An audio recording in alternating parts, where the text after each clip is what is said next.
नमस्कार, मेरा नाम है माही और आप देख रहे हैं अभी न्यूज़। मान्यवर जी, इधर उधर से आंकड़े उठाना और बिना आधार के उन्हें अतिशयोक्ति कह देना, ये किसी से व्यक्तिगत इश्यूओं को दर्शाता है। खासकर बहुजन समाज की बेटी मायावती के जलन नफरत को प्रकट करता है। योजनाएं इस देश में आज़ादी के समय से बनती आ रही है, लेकिन धरातल पर वो केवल नाम मात्र के लिए ही लागू हुई है।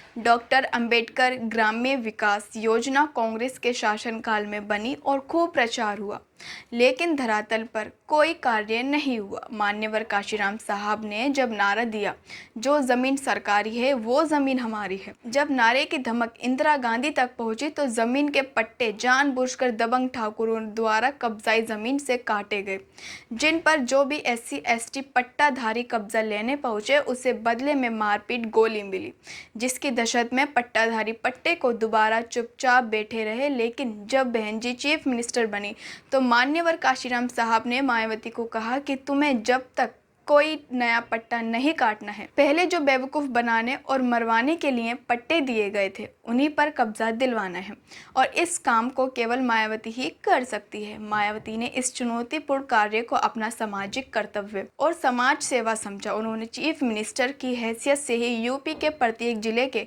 DM और SSP की मीटिंग बुलाई और उसमें स्पष्ट कहा कि आगे नौकरी करनी है तो पिछली सरकार कांग्रेस ने जो पट्टे वितरित किए थे उन पर कब्जा दिलवाना है।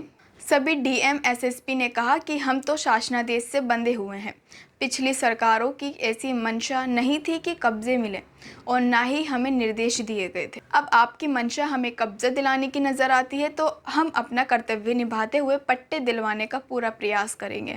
हमें आप अवसर प्रदान करें। बहन जी से आदेश मिलते ही सारे पट्टों पर प्रशासन की मदद से कब्जा दिया गया। 145,000 गुंडों को पहली ही सरकार में जेल में डाल दिया गया। जब दूसरी बार मायावती चीफ मिनिस्टर जी बनी तो मान्यवर काशीराम साहब ने बताया कि मैंने यूपी के मुख्य अखबारों में फ्रंट पेज की पहली खबर के रूप में पढ़ा कि मायावती द्वारा दूसरी बार चीफ मिनिस्टर पद की शपथ लेते ही यूपी की आधी गुंडागर्दी खत्म, अब मायावती को आधा काम पूरा करना है। आपने कहा कि SC ST का आरक्षण संवैधानिक प्रावधान के तहत 15 + 7.5% = 22.5% ही हो सकता है, लेकिन बहन जी ने अपनी पहली ही सरकार में अपने बाम सेफ के साथ रहे डॉक्टर सौदान सिंह को प्रिंसिपल मेडिकल कॉलेज से मेडिकल डायरेक्ट बनाकर SC ST special component budget से 70% रिजर्वेशन का बायलॉज बनाकर पहला विश्व स्तरीय मेडिकल कॉलेज कन्नौज में बनवाया, जिसका नाम रखा था डॉक्टर भीमराव अंबेडकर राजकीय चिकित्सीय विद्यालय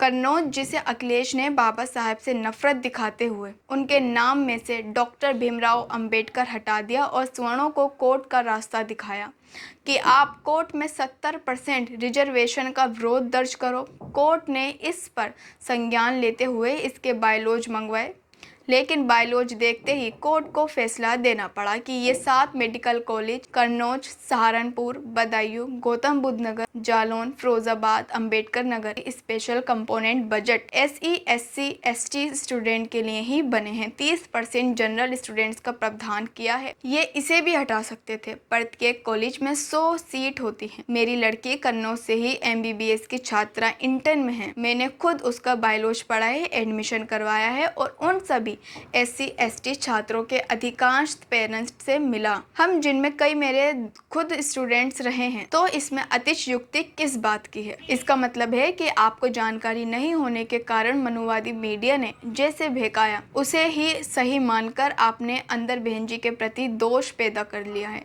जो बहुजन समाज के लिए अति हानिकारक है, क्योंकि आप जैसे जागरूक और सक्रिय लोगों को तो बहन जी द्वारा किए गए ऐतिहासिक कार्यों की जानकारी जनता तक पहुंचानी थी ताकि कारवा और आगे बढ़े। यदि सुबह का भूला शाम को घर वापस आ जाए तो उसे भूला नहीं कहते हैं, उससे परिवार में पुनः खुशहाली आ जाती है। तो दोस्तों, ये थी एक छोटी सी वीडियो। आपको कैसी लगी कमेंट्स में ज़रूर बताइएगा और अगर चैनल पर नए हैं तो सब्सक्राइब भी ज़रूर कर दीजिएगा। मिलते हैं अगली वीडियो में। धन्यवाद।